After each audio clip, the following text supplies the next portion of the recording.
I really just wanted to have an opportunity to tell you that there are, you all know about the rallies here at the State House.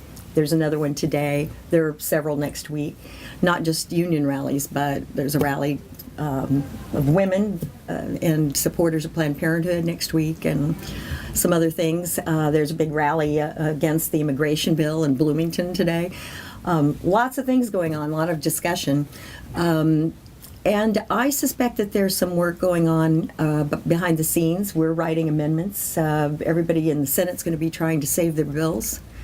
And so the 100 or so bills that we have over here from the House will suddenly be the proud owners, become the vessels for all good thoughts coming out of the Senate. So I think there's a lot of activity going on behind desks and behind closed doors, writing amendments, trying to figure out where everything is going to land. There'll be a lot of strip and inserting going on, but I really suspect that there's a lot of work to do on this budget, and I think Senator Kinley has been working on it for a couple of months now, and it wouldn't surprise me at all if the Senate decides to just move forward. I think yesterday was a good start. Representative Bauer offered an olive branch, and I would say it was resoundingly rejected, but you know, I've been around here a while and been through these things, and there are certain things. It's kind of like the 5 steps of grief, I guess. There are certain things that have to occur, and one of them is that somebody has to offer the first olive branch and be rejected, and then internal pressures start to build on the players, and I suspect that the governor has some interest in making sure people come back to work. And at some point, he needs to ramp down his criticism of the House Democrats and start looking at the House Republicans' agenda and figure out what's really important and what's worth saving. And I think that that there will be some internal pressure from the Senate Republicans who are interested in dealing with some of their issues, and so.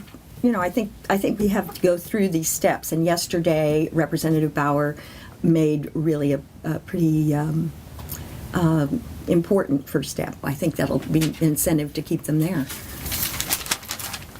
It will re-energize their resolve. If in case anybody has questions or doubts, it will it will just make people angry. Is the tail I think that's a mistake here, Senator, with unions?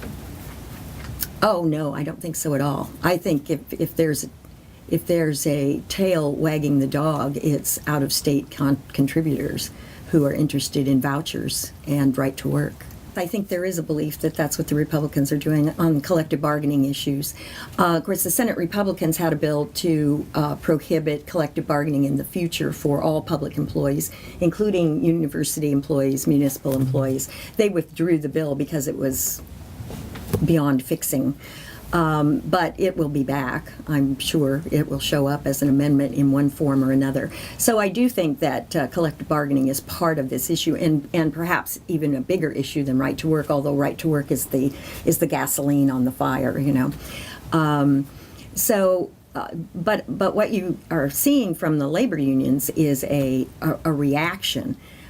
When you're talking about the tail wagging the dog, you really need to look at how this radical agenda of vouchers, expansion of charter schools, right to work, why those issues, why this year, and I just ask you to follow the money.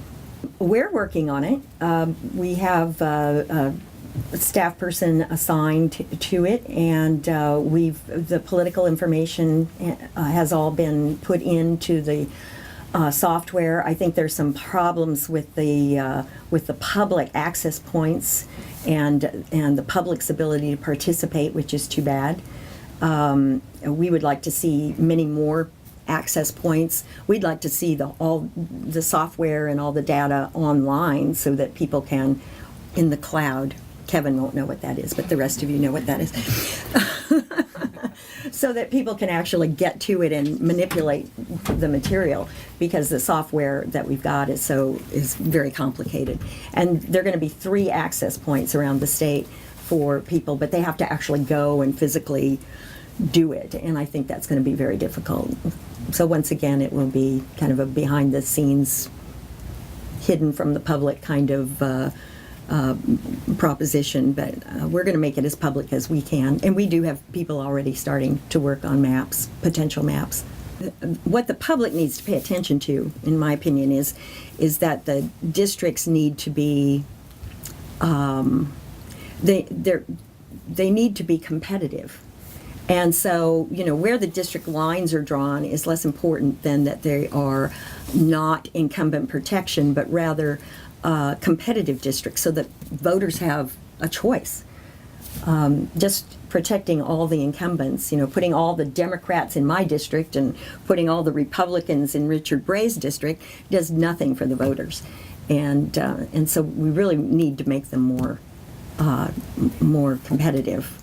I think that's the disservice that we've had in the past to the public, and I hope that we move away from that. But as long as they are drawing their own districts, we're always going to have those problems. I think there are 2 things people need to look for: competitive districts, and the other thing is that there's public input into the process. And I don't see that happening yet.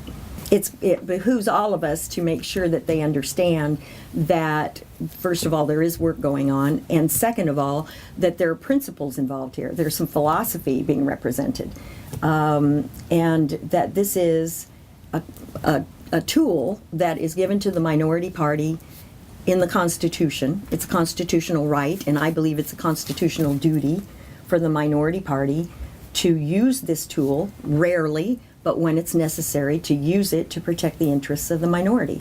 It isn't about a walkout or a boycott or, all of those descriptions. This is using the tool of the minority. We've used it, Bosma's used it, others have used it in the past, and it will be used again.